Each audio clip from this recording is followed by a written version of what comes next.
Well, hi, and welcome to this week's episode of My Coaching Story, where we get to interview great business coaches from all around the world and find out what got them into business coaching. Suzanne Laidlaw, Perth, Western Australia. How are you? I'm great. Excellent. And good to be here. When I look back over the last, almost 20 years of coaching, almost 20, and you think about all of that time, what keeps you coaching? Why do you love this thing so much? I think it just makes my heart sing when I help people achieve things that are beyond their wildest dreams. And I started, swimming coaching when I was about 12. And I just used to get such a kick out of someone saying, and it was 2-year-olds, I can't swim to the other side of the pool. They're, I can't. And I'm like, well, you don't have to swim to the other side of the pool. You just have to turn one arm after the other and follow me, and maybe it'll happen. And lo and behold, a minute later they swum to the other side of the pool. and it's the same with coaching business owners. Actually, it really is.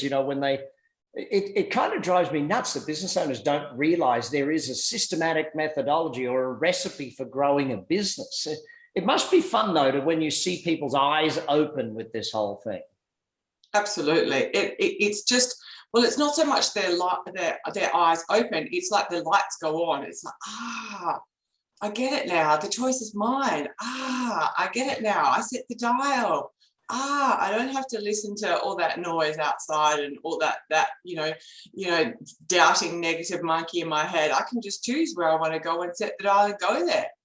It's so much fun to watch that happen. Let's go back though, pre-coaching. What got you into coaching? What was your career prior to it? It was business, small business, and I'm sure you've probably heard me mention this a few times. My husband and I had our own business, and we got some kind of a newsletter or some kind of a flyer that you were in Perth. We'd heard about this young, entrepreneur, went to see you at one of your seminars and thought we knew everything. So we didn't think we needed coaching because we were making lots of money, which was funny. And then a few years later, we realized we didn't know everything. And at that stage, it was a local coach, Hank, who Hank Schmidt, yes. Hank Schmidt, who got our lead. And it was funny because it was you personally who were contacting us a few years before. So I imagine things would have been a bit differently if we had decided to, go beyond and say, yeah, we'll do coaching. Anyway, Hank took us on a journey for about a year. Then I got very sick and was given 5 years to live. So we'd luckily got our business to the stage where it was a commercial profitable enterprise that could work without us. So we sort of got to that level where we put a general manager in or put a manager in and backpacked the world for a year with the kids and homeschooled them because I wasn't well. We just thought, let's just enjoy life. And, I wonder, if we hadn't have gone through the action coach journey, would we have been able to do that? Yeah. And so that was an amazing privilege to be able to do that.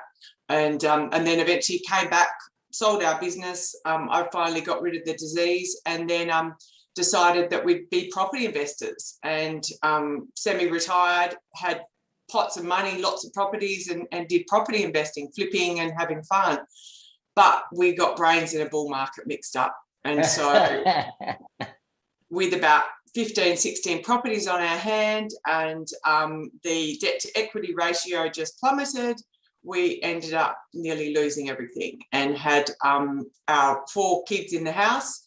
And I was mid-40s and it was like, well, if it's up to me, it's got to be. And I thought, what do I love? I love coaching because I'd always done sports coaching for fun. And I love business because I've got 20 years business experience. So I picked up the phone and said, Hank, hey, do you think I could be an action coach?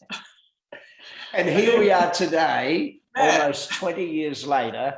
Literally hundreds and hundreds of business owners have worked with you. One of the things that a lot of them do say is that you took away a lot of their loneliness as a business owner and you helped them make friends with other business owners, or you built a community. Tell me more about why you do that. I think, when we look at what motivates people, and intrinsically, we like to be part of a team. We like to contribute. So if I'm a business owner at the top of the pecking order, I'm at the top. So it can, if you're a solo, owner, or even in a team, it is quite lonely. So when you're involved in catching up with other business owners, there's a sense of belonging. There's a contribution. You're contributing because you get such a buzz out of saying, hey, I use that app for that. Oh, wow, I never heard of that. Oh, I use this application. Oh, that's fantastic. So you're contributing, you're part of a team. Reward and recognition from people outside of your normal sphere is a huge benefit, benefit. It just makes such a massive difference. And the outsider's perspective and accountability is enormous.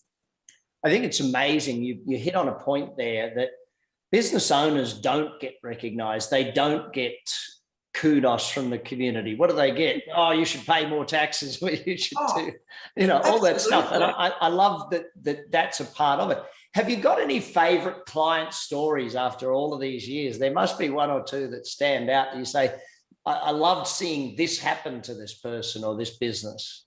Yes, absolutely. And I don't know if you heard on the grapevine recently this client story, but a young lad came to me in his mid-20s. He had arms about this big, tattoos, bordering on illiterate, but lots of big ideas and lots of enthusiasm and grunt. He was doing bodyguarding at nighttime in nightclubs, had 2 takeaway Mexican type stores, and was coaching with me because he said, I want to be an entrepreneur. So I got to change this because he was working really hard.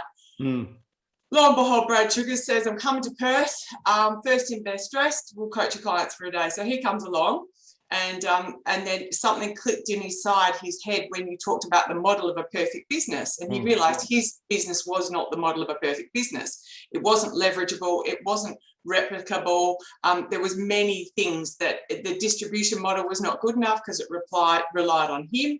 Anyway, came and did some brainstorming with me after that. We kept ticking the boxes of the model. Long story short, we had a lunch the other day. He sold it for just over $7 million. Brilliant. I love it. I love that stuff. And it kept going back. It was Brad's framework. It was Brad's model. I kept having to tick those boxes, and we kept going back and say, is it scalable? Yes or no? Does it have recurring income? Yes or no? Is it something that people need all the time? Is it, reoccurring product or service? Is it global? And the only thing that was different from him was his belief in his head that he could do it. He didn't have any tools, no skills, nothing. He had a model, had belief, tenacity, and serious determination. He had the back, like me, back against the wall, nowhere to go. He was on the couch of his in-laws. Wow. I love stories like that. And I think that's one of the reasons why I love doing this business. I have all the other businesses that I run to make money, but this one, I still make money, but it's more about that. Now, over your shoulder there's a nice book of yours. Tell me what led to the book. How did that, and how do you use that to help your clients?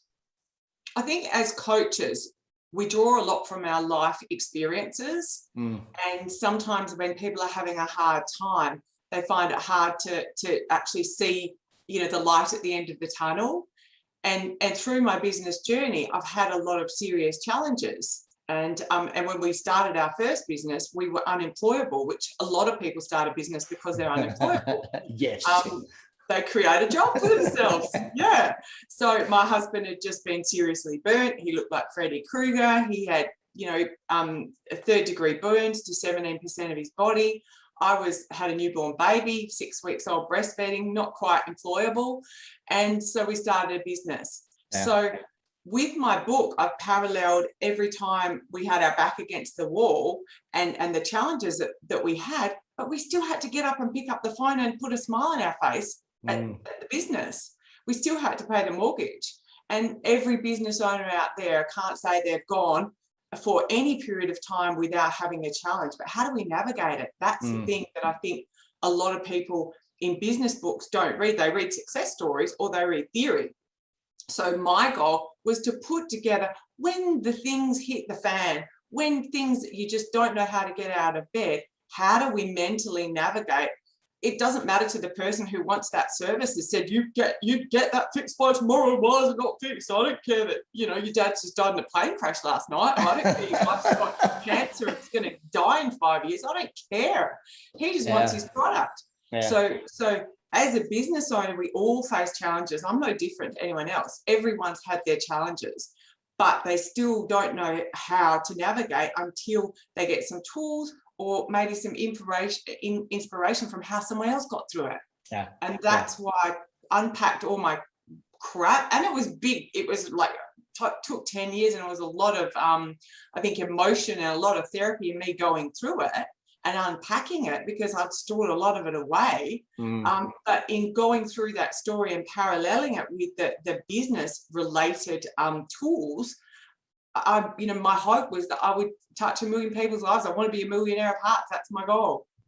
You know, and I love that goal. So talking of reaching more people, you don't just do the one-on-one coaching. You do a lot of programs for the smaller businesses. They can come to group programs. Tell me a bit more about those programs and why you do them that way.